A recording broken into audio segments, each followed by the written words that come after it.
When we're talking about universal healthcare in the United States, why does it make more sense to expand Medicaid versus Medicare? And I think this is a valid question, especially given the fact that a lot of the conversations around universal healthcare have centered around this idea of Medicare for all. Now, for those of you that aren't aware, Medicare is the public health insurance program here in the US for people over the age of 65. Medicaid is the public health insurance program for poor people, children, and women.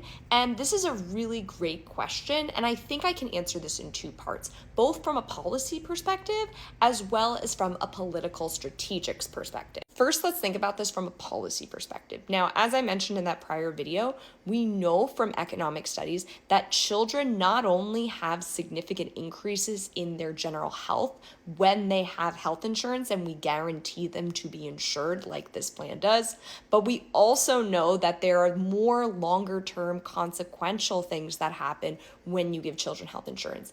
Things like they have a greater chance of graduating from high school, like they have a greater ability to be employed, they have higher wages. Just from giving children health insurance very early on in your lives, you set the trajectory and make their lives better going forward. Now, to play a bit of devil's advocate here, let's contrast that with Medicare for all and some of the proposals around how to unroll that, including insuring adults between the ages of 55 and 64, as currently Medicare guarantees insurance for individuals 65 and older. Currently, the most expensive people in the population when it comes to healthcare are individuals between the ages of 55 and 64. So if you provide government-funded insurance, right, if you take them away from the private insurance and you move them into a government-funded system, if you have private insurance, your health insurance costs will likely decrease because there's not as many people requiring a lot of healthcare services. That's why we have Medicare to begin with,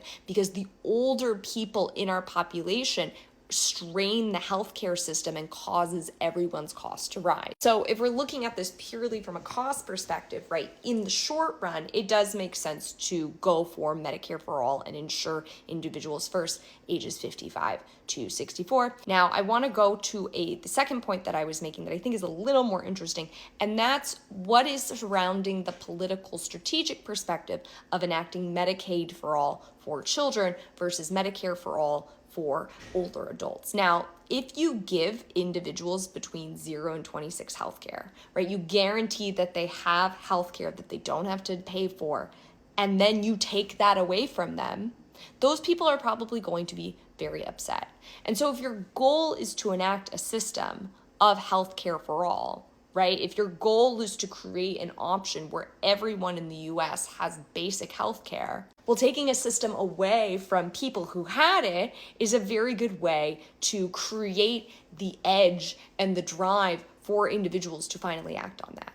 Right? If you're going to enact Medicare for all for people between the ages of 55 and 64, that doesn't demonstrate the same political will, right? People get on Medicare, they have it, and then they pass away, right? There's no concerted effort once people between the ages of 55 and 64 have Medicare to make the drive towards fully universal-based coverage. Now, as I've said in prior videos, I think it's really important to reiterate that whether we do Medicare for all, Medicaid for all, we tear the system, whatever, every country's universal-based system looks different, right? The UK system is different than France, is different than Germany, is different than Canada.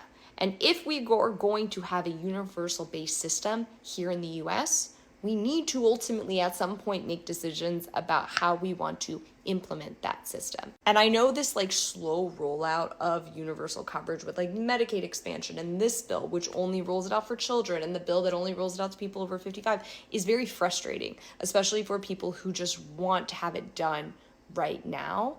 However, I also want to say that like I think a lot of these bills, the goal of which is to make people comfortable or to open people's ideas to what a universal system could look like, right? Their purpose is not just to get passed. There's the secondary purpose of expanding people's ideas towards what a system like this would look like.